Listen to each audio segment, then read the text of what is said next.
আমরা এই যে আমাদের গ্রামে একটা প্রবাদ আছে, কেউ একটু বেশি দানশীল হলে তাকে ডাকে দাতা হাতেম তাই।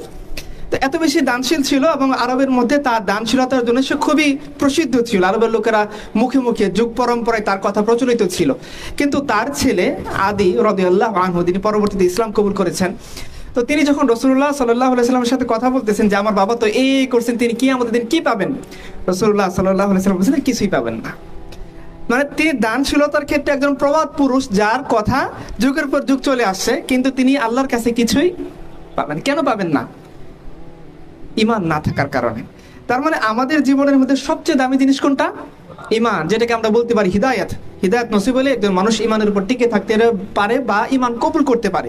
অসুস্থতা, রাসূলুল্লাহ সাল্লাল্লাহু আলাইহি সাল্লাম বলছেন, আপনারা জানেন যে মুমিনের কোনো লস প্রজেক্ট নাই। জানেন আপনারা এই হাদিসটা জানেন? সহিহ মুসলিম হাদিসে রাসূলুল্লাহ সাল্লাল্লাহু আলাইহি সাল্লাম কি বলছেন যে মুমিনের কোনো লস প্রজেক্ট নাই। ধরেন মুমিন অসুস্থতার মধ্যে আছে, অসুস্থতায় অবস্থায় থাকলে মুমিনের জন্য কি হয়? খুব গুনাহ হয় নাকি যতক্ষণ সে অসুস্থ অবস্থায় আছে ততক্ষণ সে আল্লাহর কাছে রিওয়ার্ড পাইতে থাকে? কোনটা? পুরস্কার পাইতে থাকে। ইভেন সহিহ বুখারী হাদিসের মধ্যে আসছে যে যদি তার শরীরে একটা কাঁটাও বিদ্ধ হয় এর বিনিময়ে সে সওয়াব পায় না? সওয়াব পায়।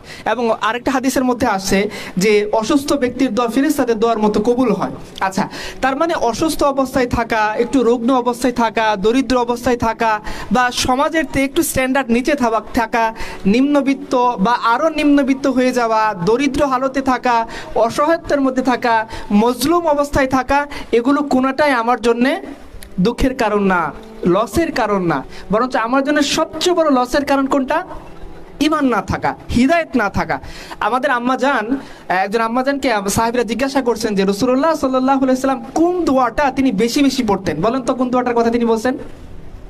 কে পারবেন? যিনি পারবেন তার জন্য একটা হাদিয়ার ব্যবস্থা থাকবে আমার তরফ থেকে। বলেন, আপনি আগে হাত উঠেছেন, বলেন। হ্যাঁ বলেন। সাব্বিত কলবি, ঠিক আছে ইনশাআল্লাহ। আমি আপনাকে স্পেশালি হাদিয়ার ব্যবস্থা করবো ইনশাআল্লাহ। তো দেখেন রাসূলুল্লাহ সাল্লাল্লাহু আলাইহি ওয়াসাল্লাম কোন দোয়াটা বেশি বেশি পড়তেছেন? ইয়া মুকাল্লিবাল কুলুব সাব্বিত কলবি আলা দীনিক। আচ্ছা, আপনারা বলেন যে এটাও কি সম্ভব যে কোন নবী ঈমানের পথ থেকে বিচ্যুত হয়ে যাবে? এটা সম্ভব? সম্ভব না, কারণ নবীদেরকে আল্লাহ তাআলা চুজ করছেন। নবীরা হচ্ছেন চোজেন পারসন, তারা যে ঈমান কবুল ঈমান থেকে বিচ্যুত হবেন না এটা আল্লাহ কর্তৃক নির্ধারিত, এটা কখনোই সম্ভব না। তাহলে আল্লাহ রাসূল সাল্লাল্লাহু আলাইহি ওয়াসাল্লাম এই দোয়াটা কেন বেশি বেশি পড়তেছেন? কেন? তার জন্যে না আমাদের জন্যে? আমাদেরকে শেখানোর জন্য যে দেখো, তোমার জীবনের সবচেয়ে বড় দামি নিয়ামত হচ্ছে ঈমান, হিদায়াত এবং ঈমানের উপর অটল থাকা। তো তুমি, এবং এইটা এমন একটা গুরুত্বপূর্ণ জিনিস যে দুনিয়ার কোনো মানুষকে আল্লাহ সুবহানাহু ওয়া তাআলা এটা টিকিয়ে রাখার জিম্মাদারি দেন নাই।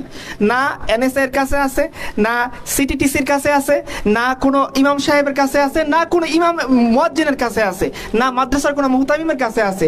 সে এইটার একমাত্র কর্তৃত্বের মালিকানা কার হাতে? আল্লাহ তাআলার হাতে। এবং হিদায়াত কে পাবে? এটা কে সেট আপ করেন? আল্লাহ সুবহানাহু ওয়া তাআলা সেট আপ করেন। এবং রাসূলুল্লাহ সাল্লাল্লাহু আলাইহি সাল্লাম আরেকটা হাদিসের মধ্যে বলেছেন যে আদম সন্তানের কলব আল্লাহ সুবহানাহু ওয়া তাআলা 2 আঙ্গুলের মাঝখানে, তিনি যখন চান এটাকে কি করেন? ঘুরিয়ে দেন।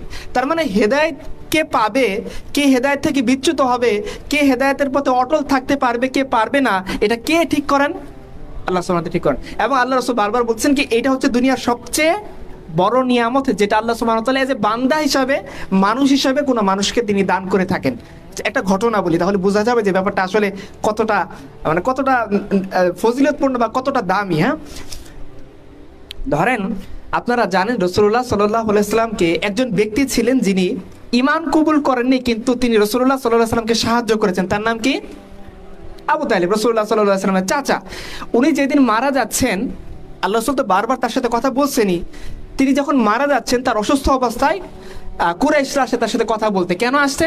কুরাইশদের মূল টার্গেট ছিল যে তাকে রাসূলুল্লাহ সাল্লাল্লাহু আলাইহি ওয়াসাল্লাম থেকে বিচ্যুত করে দেওয়া। তিনি যে ঈমান কবুল না করেও রাসূলুল্লাহ সাল্লাল্লাহু আলাইহি ওয়াসাল্লামকে পলিটিক্যাল আশ্রয় দিয়ে রাখছেন, এটা থেকে বিচ্যুত করে দেওয়া, যাতে সে তাকে বলে যে না ঠিক আছে, আমার ভাতিজার সাথে আমার কোনো সম্পর্ক নেই, তোমরা যা খুশি তার সাথে করতে পারো।